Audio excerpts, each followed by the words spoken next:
Most times when you hear the word will or trust, you're thinking about daddy warbucks and all kinds of money that you're trying to protect, and think about an old guy who's going to die and you're going to inherit someday from him. I want to show you about the side of trusts and wills that will impact your everyday life. Come with me and let's get down to the nitty-gritty of why a will and trust is important to you today.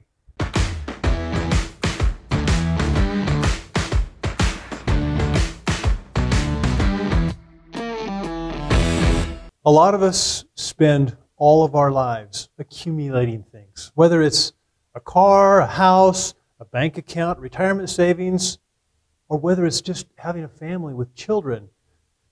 There are instruments under the law that are very vital to protecting anything that you have, any asset or any relationships even you have if you're a parent with children. Today we're going to talk about what those instruments are. We call them last wills and testaments. We call them trusts. And many people don't have a clue about what they mean, what the words mean, and the benefit that they provide you to protect your assets or protect your family and your children. So today we're going to talk about wills and trusts and why it's important to you. Before we get to how a will or a trust is going to save you money, I want to tell you that as a lawyer, the thing I hate worst about my job is if I ever have to charge anybody I know or I like a fee, because it costs them money. Probate is a court process for transferring assets when a person passes on. It costs a lot of money. Generally, this involves administering the will of the deceased, identifying assets, paying debts, and distributing what remains. These proceedings are formal, and the costs are paid by selling assets of the estate. In other words, let's do what we can now, while we can, to save as much money as possible so that you're not spending your children's own inheritance unnecessarily by sending them to court if you don't have to. So we'll talk about how to avoid that next. One of the ways a will helps streamline the probate costs is that a will really clarifies what your intent is with your assets or with your family members, your young minor children, after you die, but you can make that declaration before you die. A will is a written document detailing how you want your assets to be distributed after you die. By making a will, you control who receives your assets and safeguard your own wishes. I believe that one of the most frustrating things that any one of us will ever experience if we don't take care of business and have a will before we die is that crazy sense of, oh my gosh, they're fighting about my assets right now, and I don't even have a voice to tell them what I intended because I'm gone. So a will really gives you a voice to speak from beyond the grave because it clearly details exactly what you intended about your assets and who is going to receive your assets, about your children and who you wanted to take care of your children while they're still minors, that you can't possibly communicate if you haven't put it in writing in a will that's enforceable by a court.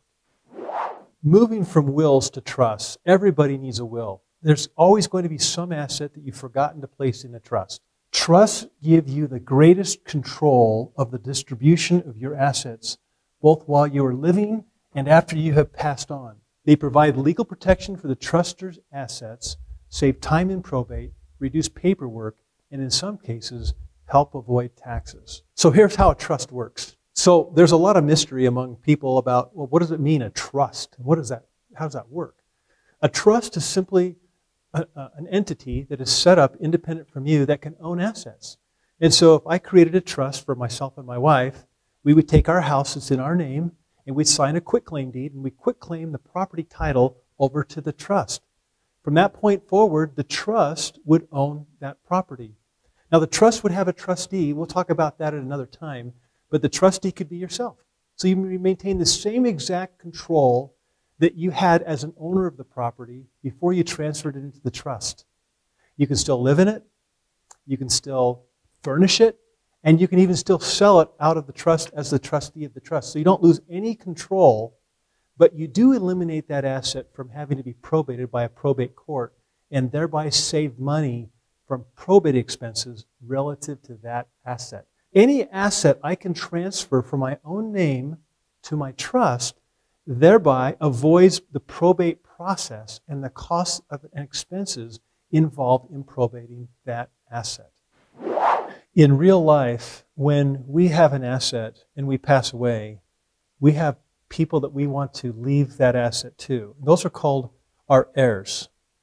With a trust, you can designate who's going to receive the trust asset when you pass away, and they're called beneficiaries. Typically, your spouse, your children, and your favorite charities of your choice are the beneficiaries who receive the assets held in trust. Trust can help you control who gets what as well as how they receive it. Now that we understand that a beneficiary in a trust is a lot like an heir in a will, we can talk about how, with respect to assets that you put into the trust, how that avoids legal entanglements and problems if you have these assets in a trust that is not subject to probate in the courts, right? Where people can come in and contest and appear, and you've got to have a lawyer representing you and all of that legal expense. You can simply take care of it in the trust, designate a beneficiary, describe in detail how you want that trust asset to be spent or distributed to the beneficiaries, and do it all outside of the public eye, all within the contract, which is the trust. The common thing today, the real de jure estate plan, has a trust and what's called a pour-over will, which simply means that any assets you decided not to transfer into the trust that still belong to you when you die, they will be then gifted into the trust so that they're all distributed the same way that your trust instrument designates, right? A couple of things that are kind of anecdotal. First of all, I had a client one time who didn't understand that a probate needs to occur in most states within a certain period of time, and he had actually missed the window to probate his mother's will. Now, the truth is, he didn't remember that he'd actually engaged my firm to do that probate for him much earlier, and he'd forgotten. Thank goodness, because if you'd missed the window to probate a will, then your will can become invalidated, and the assets will have to pass through the intestacy laws of the state, which could be different than what you might decide to do with your own assets as a person who owns assets, work all your life to have them. So there are real benefits to putting as many of your assets, and when I talk about assets, I mean you don't have to be a multimillionaire. Your house, your retirement account, your bank accounts, your car, all of those things can be titled in the name of the trust so that you can keep control of those assets as you want to control them when you pass away, or use them during your lifetime as the trustee and as the beneficiary of your own trust. In keeping with the promise I made when we first started, let's talk a little bit about more of the benefits of a trust and how they protect your assets, whether you're rich or just simply on your way there. First, shielding funds and trust from creditors. Now, there are multiple different types of trusts, but even a revocable trust or a living trust can help in some ways to protect or shield your assets from creditors by creating an additional layer of work for them to kind of pierce through to attach your assets, because the assets aren't in your own name, right? So once they sue you and get a judgment if they do, then they've got to discover what the assets are. If they find there's a layer, then that can discourage them and give you some tools to negotiate a better resolution. Protecting children's inheritance if the surviving spouse remarries. Think about this. If you don't have a trust or if you have a will, typically all of your assets goes to your surviving spouse. And then when that person remarries, some states have laws that give all of the assets of either party to the other spouse, right? If you don't have assets put into a trust and designate where those assets go, then you could actually lose control of those assets, and a surviving spouse could remarry, and then you could lose control of those assets. If then your surviving spouse were to later die without the right protections for your assets. If you want your children to have your assets, a trust is a good way to work with a good qualified estate planning attorney to make sure those rules are in place to protect your assets in the event that your surviving spouse remarries. Third, we've talked about this, helping avoid administrative headaches of probate and hiring lawyers and people having a forum to fight about what your will really meant and why you weren't given as much as you feel like you were deserved if you're one of those heirs in the will. This is an important one, owning property in multiple states. So I've had clients before that have passed, and they've ended up owning property in Utah, California, New Mexico, Colorado, and that requires a different probate proceeding to be filed in every one of those states. Having those assets in a trust can avoid probate in any of those other jurisdictions by virtue of the instrument, which is a trust instrument. So it can really help if you own property in more than one state. And finally, protecting tax exemptions. Now, under the laws for inheritance taxes, which can run as high as 45%, you have a certain amount or a cap of an exemption per individual, and married couples have double the cap. Well, if you don't have things set up with, like, for example, a credit shelter trust, when one spouse dies, the exemption relative to her share of those assets can evaporate. And then all of a sudden, if you have a significant estate, you're paying inheritance taxes quite a bit sooner than you would if you were able to have those assets into a trust created at your spouse's death and preserving, therefore, her exemption, which can be very significant. Right now, the exemption is around $11 million per individual in a household, per spouse. And so think about losing an exemption of $11 million simply because you didn't think about creating a trust. So the next thing I want to just share with you very briefly is that there are many different types of trusts, and it's complicated to understand what your particular need or situation is going to require. They're living or revocable trust. Now, again, a living trust and a revocable trust are one and the same. That's the kind of trust where you create the trust as a trustor, you're the trustee, you designate beneficiaries, but you retain the power to terminate the trust at any time. You retain full control over your assets. That's a revocable trust or a living trust. To contrast with that, you have irrevocable trusts. There are many different types of irrevocable trusts, but with an irrevocable trust, you give up ownership and control over the trust assets and insert someone that you really trust, to use the same term twice, that will manage that trust in a way that you believe is right for you and for your circumstance. But because you lose control or power over those assets, then in many situations those can become protected against creditors completely. And they're also called asset protection trusts, which is another type of a trust that is created by legislation in states that's designed to protect your assets from creditors under certain circumstances.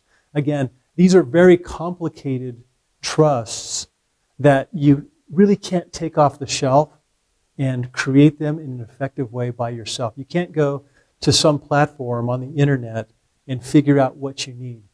Creating a trust, going with your estate plan, trying to figure out how you can speak with your voice from beyond the grave is a very serious concern. That's why you really need the experience and help of a qualified estate planning attorney, whether you have a lot of resources or whether you're just getting started and just trying to make sure that your kids are taken care of in the event of a tragic accident, which takes you and your wife or your spouse out of play.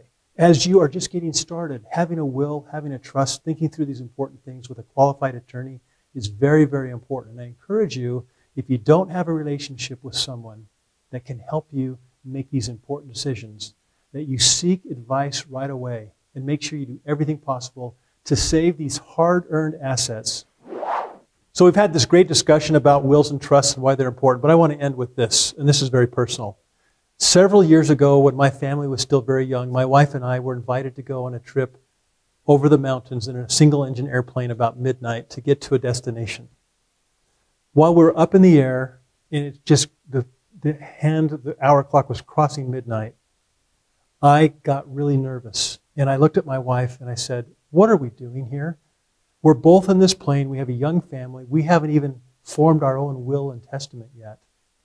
And we could, if we had an accident, we could leave our children as orphans.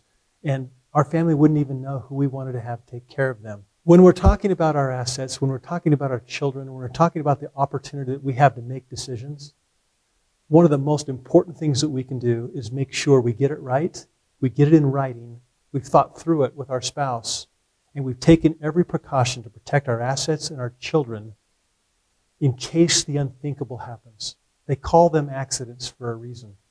So my call to you, my invitation to you, is to take these matters seriously. And if you are looking for someone to help you and advise you and your family about how to take care of the important part of a will and a trust and how to plan your estate. Click the button below and let me and my team answer your questions. Again, click the button below and we will reach out to you and make sure that you have all the information you need and all the help you need to make a great decision and protect your family and your assets in case the unthinkable happens. Thanks for watching. I hope this was very helpful to you as you make these important decisions about your assets and your family. Don't forget to subscribe and watch my next video.